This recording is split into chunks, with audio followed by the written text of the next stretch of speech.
आता आपण कसं बघूया, आपण टेक्निकल अनालिसिस शिकलेलो आहोत. टेक्निकल अनालिसिस मध्ये सर्व प्रकारच्या कॅन्डल स्टिक असतील किंवा गेट सपोर्ट रेजिस्टन्स असेल, चार्ट पॅटर्न, या सर्व गोष्टी आपण त्या ठिकाणी बघतोय. आणि त्याचबरोबर कॅन्डल काही इंडिकेटर्स याचा वापर करून आपण एखादी प्राइस कशी जाऊ शकते वर किंवा खाली, मोमेंटम त्यामध्ये कशा प्रकारे येऊ शकते याचा आपण अभ्यास करतो. स्टॉक मार्केटमध्ये किंवा शेअर मार्केटमध्ये काम करत असताना ज्या पद्धतीनं टेक्निकल अनालिसिस आहे, त्याच पद्धतीनं त्याचीच एक दुसरी बाजू आपल्याला बघायची आहे, ती आहे फंडामेंटल अनालिसिस. आणि फंडामेंटल अनालिसिस म्हणजे काय हे आपल्याला आधी समजून घ्यावं लागेल, मग ते काय आहे, कसं काम करतं समजून घेता येईल. फंडामेंटलचा अर्थ काय आहे की मूलभूत कोणत्याही क्षेत्रामध्ये काम करत असताना जे मूलभूत गोष्टी आहेत, म्हणजे आपल्याला अन्न, वस्त्र, निवारा या मूलभूत आपल्या गरजा आहेत, बरोबर. काही ठिकाणी आपल्याला संविधानाने फंडामेंटल राईट दिलेले, म्हणजे मूलभूत अधिकार दिलेले आहेत. त्याच पद्धतीने स्टॉक मार्केटमध्ये आपल्याला इन्व्हेस्टमेंट करत असताना किंवा एक लॉंग टर्म साठी ट्रेडिंग करत असताना, मोठ्या टाइम फ्रेम साठी ट्रेडिंग करत असताना काही मूलभूत अनालिसिस करण्याची गरज असते, आणि यालाच आपण इंग्लिशमध्ये फंडामेंटल अनालिसिस म्हणतो. आता हे मूलभूत म्हणजे काय, तर मूलभूत म्हणजे ते कंपल्सरी करणं गरजेचं असतं. कोणत्याही स्टॉक मध्ये काम करण्यापूर्वी त्या गोष्टी, प्राथमिक काम गोष्टी जाणून घेणं महत्वाचे असतात. आणि जर त्या गोष्टी आपण जाणून घेतलं तर आपल्याला जे काम करणार असतो तर ते काम आपण चांगल्या पद्धतीने करू, असं आपण म्हणू शकतो. मग या फंडामेंटल अनालिसिस मध्ये पहिला आपल्याला काय पाहायचं असते की ज्या स्टॉक मध्ये आपण काम करण्याचा प्रयत्न करत आहोत, तर तो स्टॉक किंवा त्या कंपनीचा बिझनेस काय आहे, त्या कंपनीचा काय आपल्याला बघायचा आहे, बिझनेस बघायचा आहे. आता आपण थोड्या दिवसापूर्वी बिझनेस अनालिसिस कशा प्रकारे आहेत ही या गोष्टी आपण चर्चा केली होती, ज्यामध्ये एखाद्या बिझनेस मध्ये कॉम्पिटन्सी मॅपिंग कसं करायचे असते, त्या बिझनेसचं अनालिसिस करायचं कसं असतं हे आपण पाहिलं होतं. परंतु मोठं आपल्याला फंडामेंटल अनालिसिस करताना ती कंपनी काय आहे, कधी त्या कंपनीची सुरुवात झाली, कंपनीचे डायरेक्टर कोण आहेत, कंपनीचं प्रोडक्ट कोणते आहेत, कंपनी कोणत्या क्षेत्रामध्ये काम करते, अशा गोष्टी जाणून घ्याव्या लागतात. आणि जर या सर्व गोष्टी आपण जाणून घेतलं तर आपल्याला एक मोठा पिक्चर मिळतो की त्या कंपनीबद्दल गोष्टी समजून घेण्यासाठी. नाहीतर काय होतं, फक्त चार्ट वरती आपण गोष्टी समजून घेण्याचा प्रयत्न केला तर चार्ट वरती या सर्व गोष्टी आपल्याला दिसून येत नाहीत. त्याशिवाय कंपनीमध्ये कोणते म्हणजे काय म्हणतो त्याला आपण, शेअर होल्डिंग पॅटर्न कसा आहे, कंपनीचे जे प्रमोटर आहे त्या कंपनीच्या प्रमोटरचा त्या कंपनीवरती किती विश्वास आहे. जसं आपण बघितलं की त्यासाठी आपण सध्या स्क्रीनर.इन हे ऍप्लिकेशन वापरतोय. आता या ऍप्लिकेशन मध्ये आपण जर कुठल्याही कंपनीचं अनालिसिस करायचं असेल तर आपल्याला काय करतो की त्या कंपनीचं नाव टाकून आपण अनालिसिस करतो. जसं आपण म्हटूया की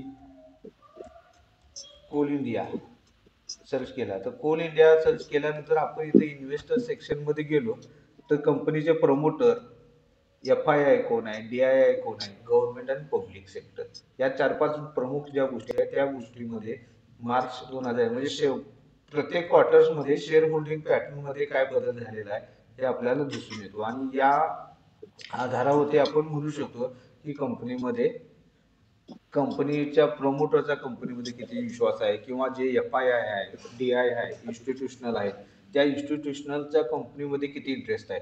आता इथं आपण बघू शकतो की जे FII आहे त्यांनी मार्च 2021 मध्ये 6.5% त्यांची शेअर होल्डिंग होती व ती आता 8.7% आहे, म्हणजे FII ची संख्या वाढलेली आहे. शिवाय प्रमोटर 66% होते आणि आता 63% आहे, प्रमोटर थोडे कमी झालेले आहेत. अशा पद्धतीने आपण अनालिसिस करू शकतो. म्हणजे जर समजा एखाद्या कंपनीमध्ये कंपनीवरती त्या प्रमोटरचा विश्वास कमी असेल आणि प्रमोटर आपली कंपनी किंवा आपले शेअर्स हे विकून बाहेर पडत असेल, म्हणजे त्या कंपनी चालवण्याचा विश्वास त्यांच्यात नसल्यामुळं ती कंपनी पुढे कशी वाढेल असं आपण सांगू शकत नाही. परंतु जर कंपनीच्या प्रोमोटरकडे कॉन्स्टंट एखादा शेअर पॅटर्न आहे, म्हणजे तो 50% पेक्षा जास्त आहे आणि ते प्रोमोटर आपले शेअर्स वाढवण्याचा प्रयत्न करत असेल, जसं बजाज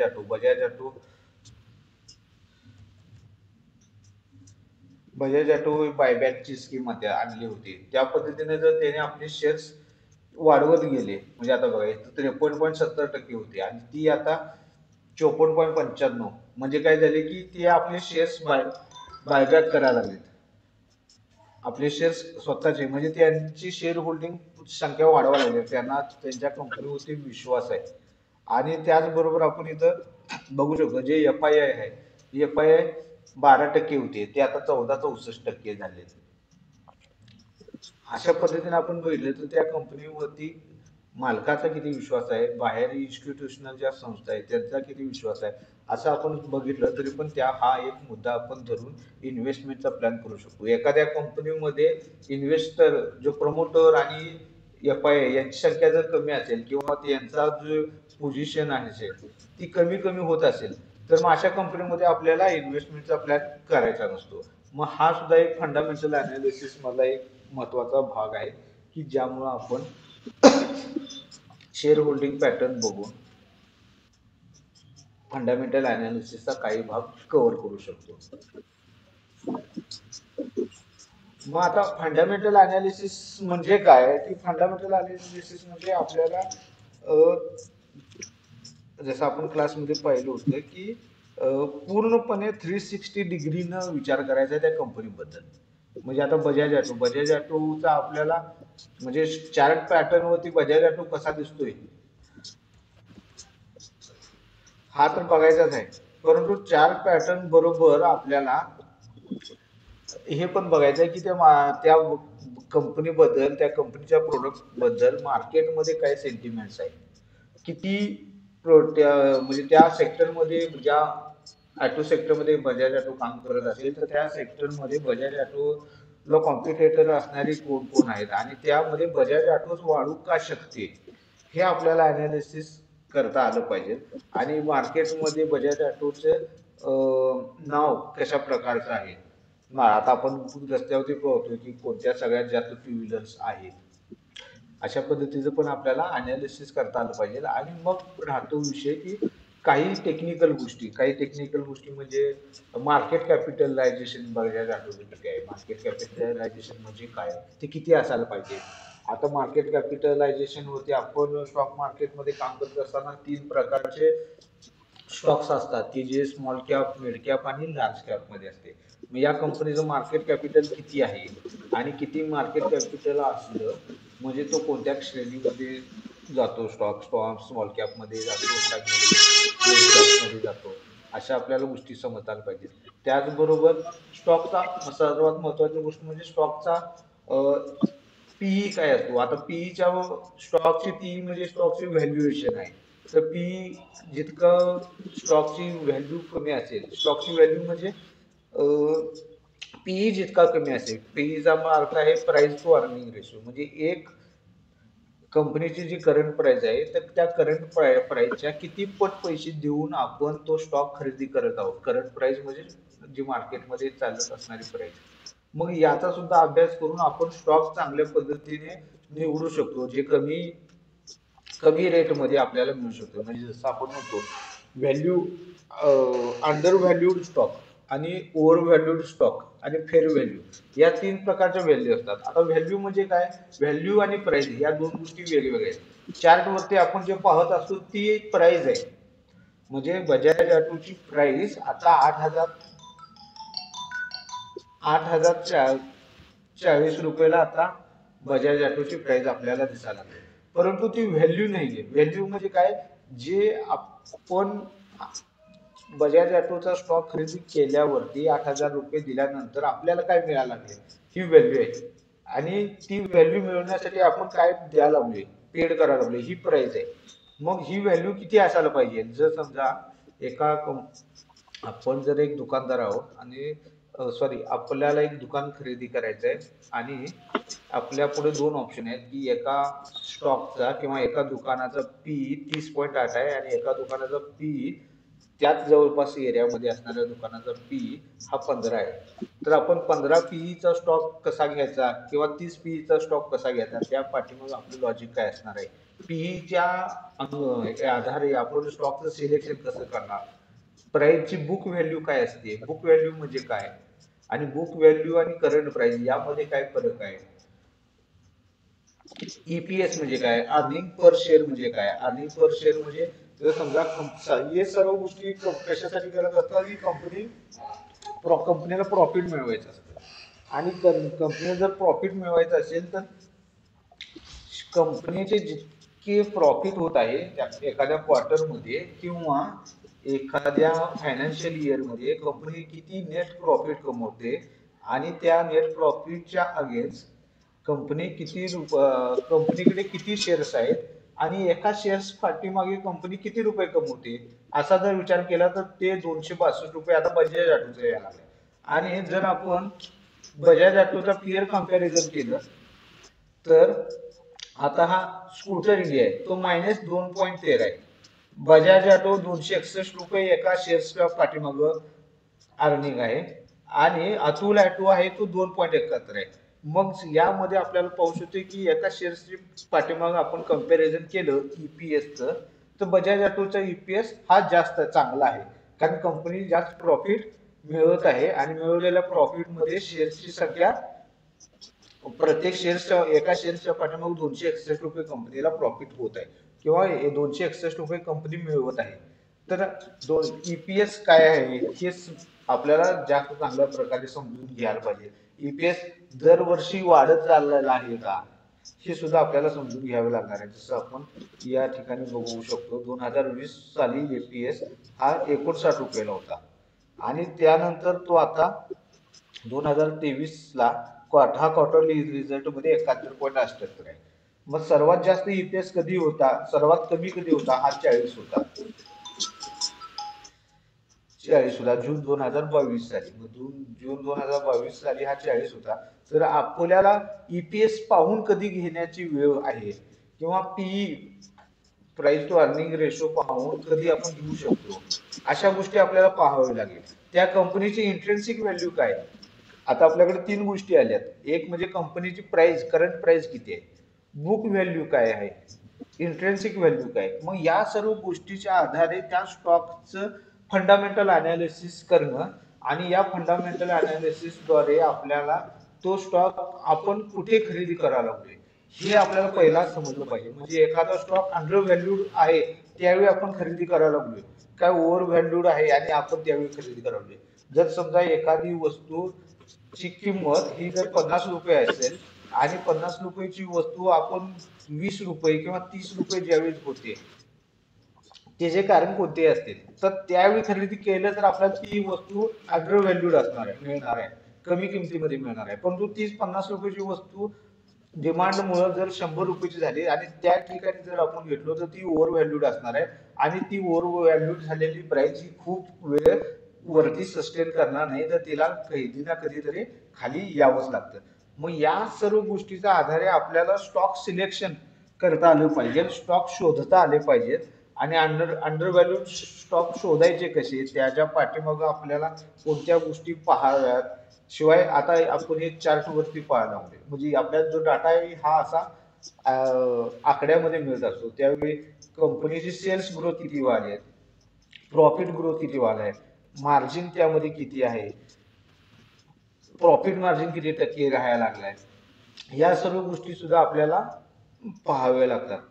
शिवाय कंपनीचा कॅश फ्लो कसा आहे, तर कॅश फ्लो पॉझिटिव्ह मध्येच आहे काय निगेटिव्ह मध्ये आहे. मग ह्या आपल्याला गोष्टी जर पाहायला मिळाल्या तर आपण एखाद्या कंपनीच्या स्टॉक बद्दल किंवा त्या कंपनीच्या प्राइस बद्दल चांगल्या पद्धतीनं प्रिडिक्शन करू शकतो. जसं आपण इथं पाहू शकताय की हा महाराष्ट्र सिमिलेसचा हा फंडामेंटल अनालिसिसचा तयार केलेली आपली एक शीट आहे, की ज्यामध्ये आपण म्हणजे सगळ्यात पहिलं आपल्याला काय बघावं लागतं की कंपनीचे सेल्स वाढत चाललेले आहेत का. कोणत्याही बिझनेस अनालिसिस करत असताना आपल्याला पहिला एकच गोष्ट महत्वाची बघावी लागते की कंपनीचे सेल्स वाढलेत का. कारण सेल्स वाढलेत याचा अर्थ कंपनी भविष्यामध्ये प्रॉफिटेबल होऊ शकते किंवा त्या बिझनेसमध्ये ग्रोथ होऊ शकतो. आणि जर इथं आपण पाहिलं की 2014 साली 1208 कोटीचा सेल्स होता, तो 2023 ला म्हणजे 10 वर्षामध्ये 5716 कोटी झाला, म्हणजे जवळपास 5 पट सेल्स झालेला आहे. मग असा सेल्स हा वाढीचा पाहिजे, कधी पण सेल्स ग्रोथ वाढ पाहिजे. आणि फक्त सेल्स ग्रोथ होऊनचा फायदा नाही, कंपनीचा प्रॉफिट सुद्धा वाढला पाहिजे. नाही तर सेल्स झालेले आहेत परंतु सेल्स झाले परंतु आपल्या कंपनीचे ऑपरेटिंग जी कॉस्ट आहे ती जास्त असेल, रॉ मटेरियलची कॉस्ट जास्त असेल, तर आणि कंपनी सेल्स जादा व्हायला लागल्या पण तो प्रॉफिट मध्ये नसेल, तर ही कंपनी जास्त वेळ सुद्धा सस्टेन करू शकणार नाही. मग आपल्याला प्रॉफिट मार्जिन सुद्धा कुठं वाढायला लागले हे बघावं लागेल. मग आता इथं आपण बघू शकतोय की सेल्स ग्रोथ सुद्धा वाढायला लागले आणि प्रॉफिट ग्रोथ सुद्धा वाढायला लागले. शिवाय प्रॉफिट मार्जिन जे 2014 साली 8% होतं, ते 2022-2023 मध्ये 16% झालेलं आहे, 13% झाले. म्हणजे प्रॉफिट कंपनीचे सेल्स पण वाढायला लागले आणि प्रॉफिट मार्जिन सुद्धा वाढायला लागलाय. त्याच पद्धतीने आपण क्वार्टरली सुद्धा याच गोष्टी आपण क्वार्टरली पण बघायच्या की क्वार्टरली मध्ये लॉंग टर्म मध्ये कसा कंपनीचा व्यवहार चालू आहे, बिझनेस कसा चालू आहे आणि शॉर्ट टर्म मध्ये कसा चालू आहे हे आपल्याला पाहायला इथं मिळू शकते. शिवाय ईपीएस म्हणजे कंपनी अर्निंग पर शेअर हे प्रत्येक वर्षी वाढत गेलेलं आहे. काय आता मार्च 2012 रोजी ₹21.86 कंपनीचं अर्निंग होतं एका शेअर्स पाठीमागं, ते आता ₹82 झाले. म्हणजे कंपनीची अर्निंग वाढायला लागल्या, कंपनीचं प्रॉफिट वाढायला लागले. आणि कंपनीचं जर असं प्रॉफिट पण वाढत असेल तर आपल्याला घेण्यासाठी योग्य वेळ कधी होती, कोणती होती, ही आपण ईपीएस पाहून किंवा कंपनीचा पीई रेशो पाहून आपण या गोष्टी पाहू शकतो किंवा थोड्या प्रमाणात प्रिडिक्ट सुद्धा करू शकतो. आपल्याला आणखीन एक पाहावं लागतं की कंपनीची प्रॉफिट ग्रोथ कशी व्हायला लागली आहे. कंपनीचा जो प्रॉफिट वालाय तो वाढत्या क्रमानं वालाय काय, किंवा कंपनी प्रॉफिट मध्ये आहे परंतु मागच्या वर्षीपेक्षा त्याचा प्रॉफिट कमी कमी होत चालला असेल तर आपल्याला अशा कंपनीमध्ये काम करायचं नसतं. प्रॉफिट ग्रोथ हा नेहमी वाढीचा असला पाहिजे किंवा मागच्या वर्षापेक्षा चालू वर्षामध्ये प्रॉफिट ग्रोथ वाढत गेली पाहिजे. मग असं जर असेल, आता आपण बघू शकतो 2016ला प्रॉफिट ग्रोथ 6.5% होती, ती 2023 आणि आतापर्यंत ती 14% आहे. म्हणजे प्रॉफिट ग्रोथ चांगली वाढ झालेली आहे. कंपनीकडे रिझर्व्ह किती आहेत, रिझर्व्ह म्हणजे कंपनीकडे असलेला पैसा जो इमर्जन्सी फंड म्हणून वापरू शकतो, तर हे सुद्धा वाढत गेले पाहिजेत. शिवाय कंपनीचं कर्ज कमी झालं पाहिजे. आता 2014ला 490 होतं, जे 2021 ला 2000 कोटी पर्यंत गेलं होतं आणि ते आता सध्या रिड्यूस होत होत 1085 पर्यंत आले. म्हणजे कंपनीचे total business, sales, profit, P, EPS, reserve या सर्व गोष्टी आणि कर्ज, रिझर्व्हर्स हे सर्व गोष्टी आपण जर पाहिल्या तर मग आपण ती कंपनी भविष्यामध्ये वाढू शकते का कमी होऊ शकते हे आपण चांगल्या गोष्टीनं सांगू शकतो. त्याचबरोबर पीईचे पण भरपूर गोष्टी आहेत की जर समजा एखाद्या कंपनीचा पीई म्हणजे आपल्याला जनरली वाटतं की पीई कमी असला म्हणजे चांगला आहे, परंतु एखाद्या एखाद्या कंपनीचा पीई कमी आहे परंतु ते कोणत्या गोष्टीमध्ये कमी होत जातो, म्हणजे प्राइसच्या आणि शेअर ईपीएस आणि शेअर प्राइसच्या मधून आपल्याला पीई मिळत असतो. तर कोणकोणते फॅक्टर आहेत ज्यामुळे पीई वरती फरक पडतो, हे आपण बघितलं तर याचे साधारण 9 प्रकार येतात की 9 प्रकारामुळे एखाद्या कंपनीचा पीई हा कमी किंवा जास्त होऊ शकतो. मग आपल्याला या 9 पैकी ती कंपनी कोणत्या प्रकारामध्ये आहे, म्हणजे त्या कंपनीचा पीई या 9 पैकी कोणत्या प्रकाराप्रमाणे वागा लागलाय हे आपल्याला समजून घ्यावे लागेल. आणि मग त्यानुसार मग कंपनीचा पीई चा आपल्याला इंटरप्रिटेशन करावे लागेल, त्याचा अर्थ काढावा लागेल, हा पीई चांगल्या पद्धतीचा आहे का वाईट पद्धतीचा आहे. एखादी कंपनी चांगल्या प्रकारे बिझनेस ग्रोथ करत असेल तर ती या कंपनीची शेअरची प्राइस ही नेहमी वाढत जाणार आहे. मग तो शेअर कमी पीईला याचं आपण जर वाढ बघत बसलो तर आपल्याला ते मिळणार पण नाही. मग अशा प्रकारे आपल्याला पीईचं इंटरप्रिटेशन करून 9 प्रकारच्या पीई मध्ये आपल्या कोणत्या कंडिशन मध्ये आपल्याला पीई बाय करावे लागेल. जसं इथं आपण पहिली कंडिशन मध्ये आपण बाय करणार, दुसऱ्या कंडिशन मध्ये आपण पहिल्या कंडिशन मध्ये स्ट्रॉंगली बाय करणार आहे, हा अंडर व्हॅल्यूड आहे. त्यानंतर दुसऱ्या कंडिशन मध्ये फक्त बाय करणार आहे, त्या ठिकाणी बाय तर आहे पण तो इतकं स्ट्रॉंग पोटेन्शियल नाहीये, किंवा ज्या ठिकाणी ओव्हर व्हॅल्यूड झालेला असतो तर त्यावेळी आपल्याला स्ट्रॉंगली सेल करायचं आहे, किंवा काही वेळा आपल्याला बाय किंवा अवॉइड करायचं आहे, काही वेळा सेल आणि अवॉइड करायचं आहे. या सर्व गोष्टी आपल्याला इंटरप्रिटेशन करण्यासाठी मग ती पीई काय आहे आणि त्याचं कोरिलेशन कसं आहे या गोष्टी आपल्याला समजून घ्याव्या लागतात. आणि ह्या सर्व गोष्टीलाच आपण काय म्हणतो, की या सर्व गोष्टीला आपण म्हणतो फंडामेंटल अनालिसिस. आणि हे फंडामेंटल अनालिसिस काय आहे, कसं आहे, हे आपण थोड्या दिवसात शिकणार आहोत. मग यामध्ये स्टॉकचे चार्ट बघून सांगणार, चार्ट मध्ये सुद्धा आपण पीईचा रेशो, ईपीएस, पीई कसा वाढा लागलाय, ईपीएस कसा वाढा लागलाय आणि त्याचं कोरिलेशन कसं आहे हे आपण पाहणार.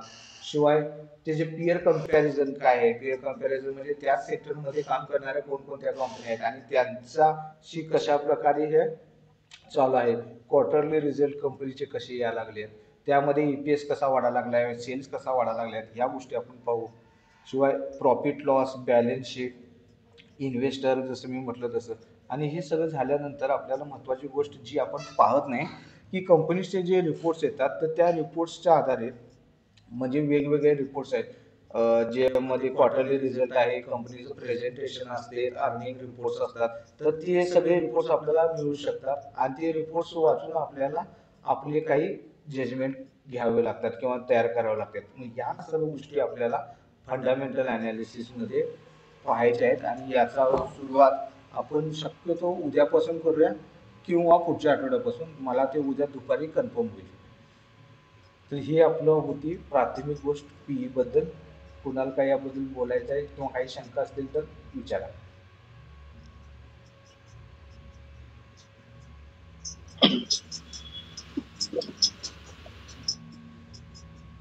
Hello hello. हा बोला की. काही नाही शंका सर. काय म्हटलं? शंका काही नाही म्हटलं. बरं बरं, ठीक आहे ठीक आहे, ओके. आता फक्त आपल्याला काय शिकायचं हे मी सांगितलं थोडक्यात. आता हे प्रत्येक गोष्टीवरती आपल्याला एक दोन सेशन होणार आहेत. प्रत्येक गोष्टीवरती बुक व्हॅल्यू म्हणजे काय, आरओई म्हणजे काय, कंपनीचा कर्ज किती आहे, कर्ज किती असायला पाहिजे आहे, पीईजी रेशो काय आहे, पेट्रोस्की स्कोर काय आहे, प्राइस टू बुक व्हॅल्यू काय. मग आणि या सर्व गोष्टी आपण शिकल्या तर आपण आपला एक व्ह्यू बनतो. टेक्निकल तर आपण शिकलेलं आहे आणि टेक्निकल मध्ये आपण सर्व गोष्टी बघितल्या, परंतु मला सांगा एखाद्या गोष्टीचे फंडामेंटलच वाईट खराब असतील आणि चार्ट चांगले असेल तर ते फंडामेंटलच्या आधारे तुम्हाला ती गोष्ट जास्त वेळ सस्टेन होणार आहे. जर फंडामेंटल चांगली नसेल तर ती कंपनी चार्ट जरी चांगला असेल तर ते चार्ट वर गेलेला प्राइस एक दिवस खाली येणारच आहे. मग आपण त्या कंडिशन मध्ये तर अडकणार नाही की कंपनीचे फंडामेंटल चांगले नव्हते आणि तरी सुद्धा तुम्ही त्या स्टॉक मध्ये अडकला. मग या गोष्टीचा आपल्याला म्हणजे एक इन्व्हेस्टमेंटसाठी किंवा एक 2-3 वर्षासाठी जर आपण प्लॅन करायचा असेल तर आपण याचा अभ्यास करू शकतो. आता मला सांगा या प्राइस मध्ये, आता या चार्ट मध्ये आपण मंथली चार्ट लावलाय, प्राइस मध्ये वाढ किती कधी झाली, 2023 मध्ये सगळ्यात जास्त स्टॉक हा पळालेला आहे, बरोबर. आणि बजाजचा आपण हे बघितला तर पीई, फक्त आपण पीईच्या आधारावरती आपण बघू शकतोय की पीईच्या आधारावरती आपण जर स्टॉक घ्यायचा प्लॅन केला असता तर आपली आला होता साधारण 28 ऑक्टोबर ते 24 मार्च या रेंज मध्ये आपल्याला तो बाय करायचा प्लॅन आला होता. म्हणजे आपण जे अनालिसिस करणार आहोत त्या अनालिसिसच्या आधारे एक तर आपल्याला 24 मार्च मध्ये किंवा ऑक्टोबर मध्ये, मग आपल्याला या 4-5 महिन्यामध्येच आपल्याला समजलं होतं की प्राइस बजाज ऑटोची वाढणार आहे. Okay okay. म्हणजे ही म्हणजे या पट्ट्यामध्ये ऑक्टोबर, आपल्याला ऑक्टोबर 22 मध्ये हा एक पॉइंट इथं आणि मार्च या फेज मध्ये आपल्याला समजलं होतं की फक्त फंडामेंटलच्या अनालिसिसद्वारे आपल्याला इथं प्राइस वाढणार आहे आणि आपलं चार्ट टेक्निकल पण आपल्याला हेच सांगायला लागले इथंच प्राइस वाढणार आहे असं सांगत होते. मग हे आपण समजून कसं घ्यायचं, जे आपण इथे एक शीट केलेलं आहे या शीटच्या आधारे आपण समजून कसं घ्यायचं की तो स्टॉक आता वाढणार आहे. पीईच्या आधारावर आपण कसं समजून घेणार, मग या गोष्टी आपल्याला म्हणजे आता पीई इथं बघा मार्च 2022 ला 5.3 आहे आणि मार्च 2021 ला 18.8 आहे. मग अंडर व्हॅल्यूड म्हणजे काय, त्याची व्याख्या काय, हे सुद्धा आपल्याला समजून घेणं महत्वाचं असतं आणि ते हळूहळू आपण समजून घेऊया पुढच्या आठवड्यामध्ये. Okay sir. चलो ओके. आणि कोणतरी विचारणार होतं प्रश्न? आणि कोण आहे का विचारणार, कुणाला शंका? Hello sir. हा बोला बोला. Hello sir. बोला. हे फंडामेंटल अनालिसिस पण चार्ट अनालिसिस सारखंच आपल्या ग्राफ मध्ये ते बघायला लागणार का आपल्याला? फंडामेंटल हा म्हणजे कसं आहे, काय आपल्याला या ज्या गोष्टी आहेत असा डाटा बघितला तर लक्षात येत नाही, व्हिज्युअलाइज होत नाही. आता जे मी डाटा म्हणजे ग्राफ्स मध्ये केलेला आहे की नाही या गोष्टी, या गोष्टी ज्या मी केल्या ग्राफ्स मध्ये, तर त्या वाचायला येतात, समजून घेता येतात आणि कसं आहे चित्र लक्षात राहते, आकडे लक्षात राहत नाही.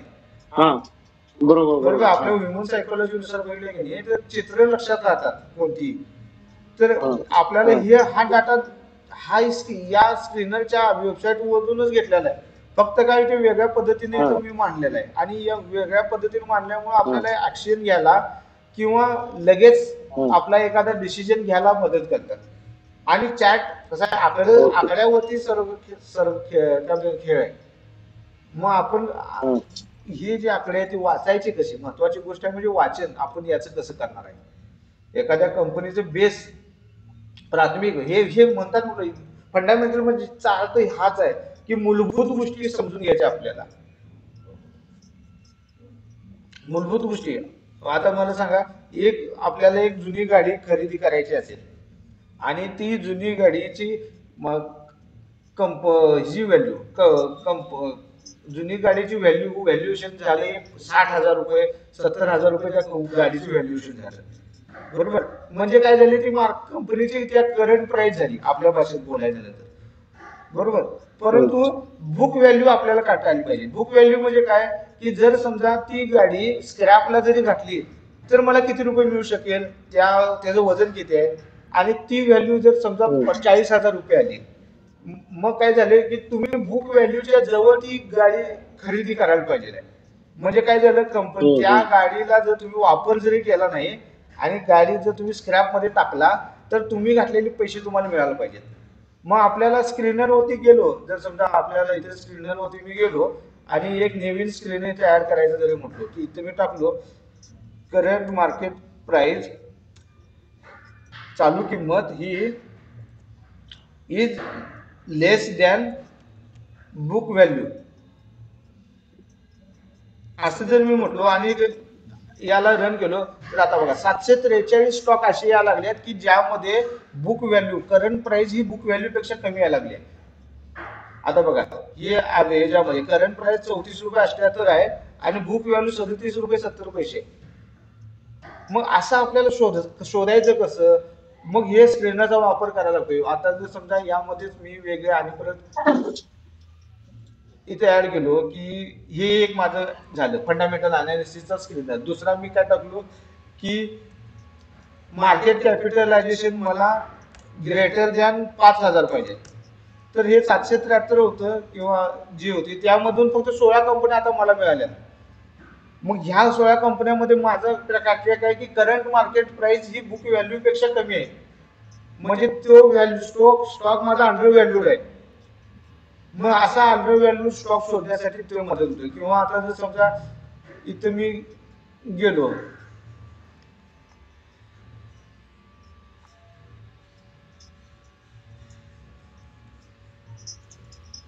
EPS ग्रोथ 3 year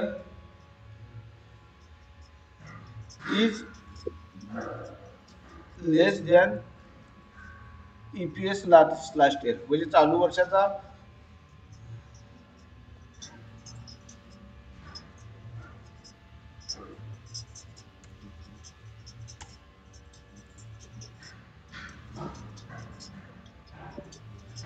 काहीतरी यायला लागले.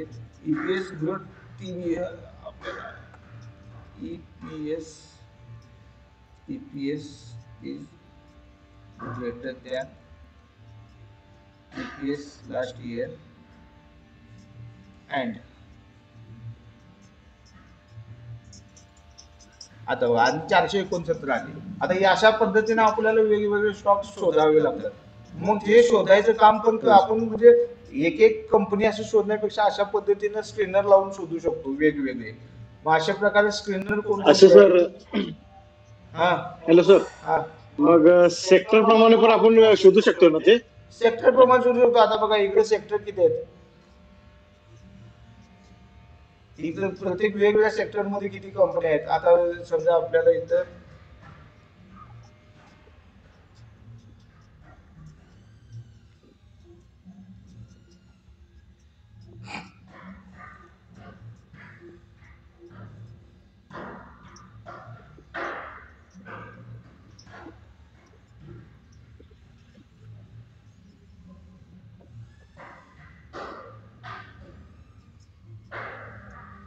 आता इथं सेक्टर आहेत सगळे.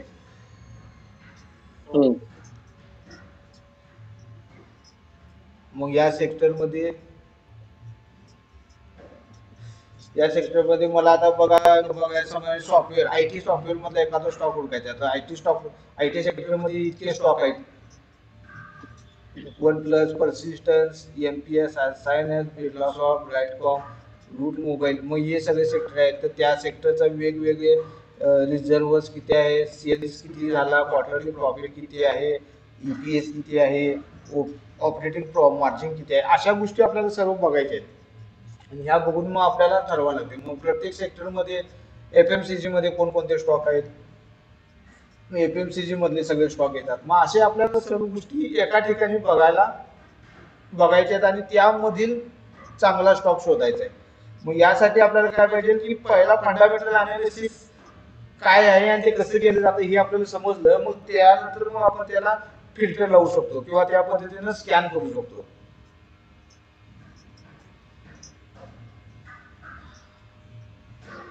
ठीक आहे.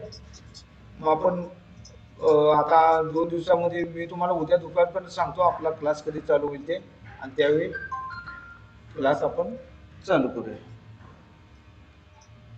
चलो ओके. आज थोडं कामात असल्यामुळे मला जरा वेळ झाला.